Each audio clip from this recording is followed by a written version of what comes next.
ಇಂಧನ ದರ ಏರಿಕೆಗೆ ಟ್ರಾವೆಲ್ಸ್ ಅಸೋಸಿಯೇಷನ್ಸ್ ಕೂಡ ಈಗ ಅಸಮಾಧಾನವನ್ನು ಹೊರಹಾಕ್ತಾ ಇರುವಂಥದ್ದು. ಇಂಧನ ದರ ಏರಿಕೆಯಿಂದಾಗಿ ಸರಕು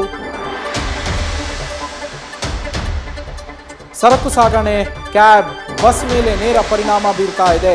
ಸಾರಿಗೆ ಉದ್ಯಮ ಹಾಗೆ ಸಾಮಾನ್ಯ ಜನರ ಮೇಲೆ ಇದು ದೊಡ್ಡ ಭಾರಿ ಹೊರೆ ಆಗ್ತಾ ಇರುವಂಥದ್ದು.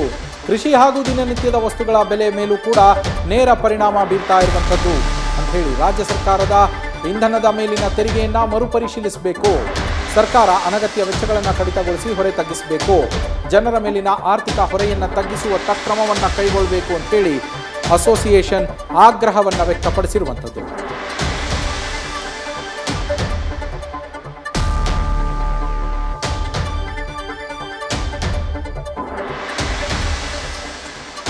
ನಮ್ಮ ಪ್ರತಿನಿಧಿ ಚಂದನ ಲೈವ್ನಲ್ಲಿ ಜಾಯಿನ್ ಆಗಿದ್ದಾರೆ. ಚಂದನ, ಟ್ರಾವೆಲ್ಸ್ ಅಸೋಸಿಯೇಷನ್ ಕೂಡ ಇದೀಗ ಅಸಮಾಧಾನವನ್ನು ಹೊರಹಾಕ್ತಾ ಇದೆ. ಅವರು ಪರಿಹಾರವಾಗಿ ಏನು ಮಾಡಬೇಕು ಅಂತ ಕೇಳ್ತಾ ಇರುವಂಥದ್ದು. ಚಂದನ,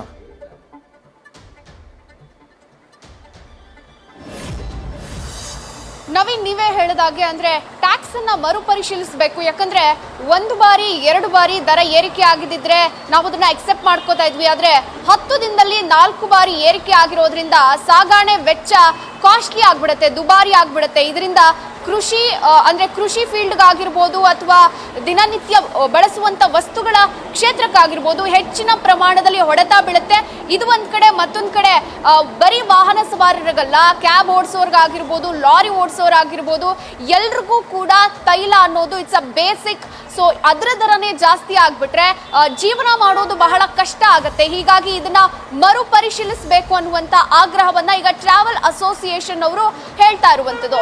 ಮತ್ತೊಂದ್ ಕಡೆ ಸದ್ಯ ನಾನೀಗ ಬೆಂಗಳೂರಿನ ಪೆಟ್ರೋಲ್ ಬಂಕ್ ನಲ್ಲಿದ್ದೀನಿ. ನೀವು ದೃಶ್ಯಗಳಲ್ಲಿ ಗಮನಿಸಬಹುದು. ಅಂದ್ರೆ ಬೆಳ್ಳಂಬೆಳಗ್ಗೆ ಆಫೀಸ್ಗೆ ಹೋಗೋರು ಈಗಷ್ಟೇ ಪೆಟ್ರೋಲ್ ಹಾಕಿಸ್ಕೊಳಕ್ಕೆ ಬರ್ತಾ ಇರುವಂತದ್ದು. ಅಂದ್ರೆ ಮುಖದಲ್ಲಿ ಆತಂಕ ಕಾಣಿಸ್ತಾ ಇದೆ. ಸುಮಾರಷ್ಟು ಮಂದಿ ಹೇಳ್ತಾ ಇದ್ರು ₹2 ಜಾಸ್ತಿ ಆಗ್ಬಿಟ್ಟಿದ್ಯಾ, ಅಂದ್ರೆ ಮೊನ್ನೆ ಅಷ್ಟೇ ಒಂದು ಜಾಸ್ತಿ ಆಗಿತ್ತು ತೈಲ ದರ, ಈಗ ಮತ್ತೆ ಜಾಸ್ತಿ ಆಗಿದ್ಯಾ ಅನ್ನುವಂತ ಆತಂಕವನ್ನ ಅವರು ವ್ಯಕ್ತಪಡಿಸ್ತಾ ಇರುವಂತದ್ದು. ಅಂದ್ರೆ ಸ್ವಲ್ಪ ಜನ ಅಕ್ಸೆಪ್ಟ್ ಮಾಡ್ಕೊಂಡಿದ್ದಾರೆ ಸಿಚುಯೇಷನ್ ನ. ಹೌದು, ಯುದ್ಧ ನಡೀತಾ ಇದೆ, ಸಪ್ಲೈ ಚೈನ್ ಸಿಸ್ಟಮ್ ಕಟ್ ಆಗಿದೆ, ನಾವು ತೈಲವನ್ನ ಮಿತವಾಗಿ ಬಳಸಬೇಕು ಅನ್ನುವಂತ ಮಾತನ್ನ ಹೇಳ್ತಾ ಇದ್ರೆ, ಕೆಲವೊಂದಿಷ್ಟು ಜನ ಸರ್ಕಾರ ಇದಕ್ಕೆ ಪರ್ಯಾಯ ಮಾರ್ಗವನ್ನ ಹುಡುಕ್ಬೇಕು, ಹೀಗೆ ಏಕಾಏಕಿ ಎಲ್ಲದರ ದರವನ್ನ ಏರಿಕೆ ಮಾಡಿಬಿಟ್ರೆ ನಾವು ಬದುಕೋದು ಹೆಂಗೆ ಅನ್ನುವಂತ ಪ್ರಶ್ನೆಯನ್ನ ಅವರು ಮಾಡ್ತಾ ಇರುವಂತದ್ದು.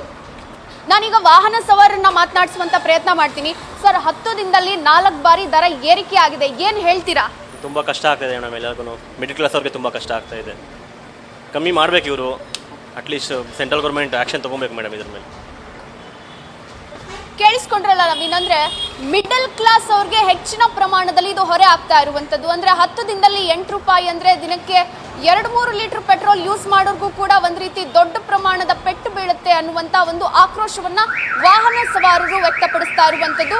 ಮತ್ತೊಂದ್ ಕಡೆ ಟ್ರಾವೆಲ್ ಅಸೋಸಿಯೇಷನ್ ಅವರು ಕೂಡ ಹೇಳ್ತಾ ಇರುವ ಹಾಗೆ 4 ಬಾರಿ ನಾವು ಎಕ್ಸ್ಪೆಕ್ಟ್ ಮಾಡಿರ್ಲಿಲ್ಲ. ಅಂದ್ರೆ 1 ಬಾರಿ ಓಕೆ, 2 ಬಾರಿ ಓಕೆ, 3ನೇ ಬಾರಿ ಆದಾಗ್ಲೂ ಶಾಕ್ ಅಲ್ಲಿ ಇದ್ವಿ. ಆದ್ರೆ 4ನೇ ಬಾರಿ ನಮಗೆ ಕಷ್ಟ ಆಗತ್ತೆ, ಬೇರೆ ಏನಾದ್ರೂ ಪರ್ಯಾಯ ಮಾರ್ಗವನ್ನ ಹುಡುಕೊಡ್ಬೇಕು ಸರ್ಕಾರ ಅನ್ನುವಂತ ಮಾತನ್ನ ಹೇಳ್ತಾ ಇರುವಂತದ್ದು. Naveen, thank you Chandana. News first, ನಿರ್ಭೀತಿಯಿಂದ ನಿಮ್ಮ ಪರವಾಗಿ.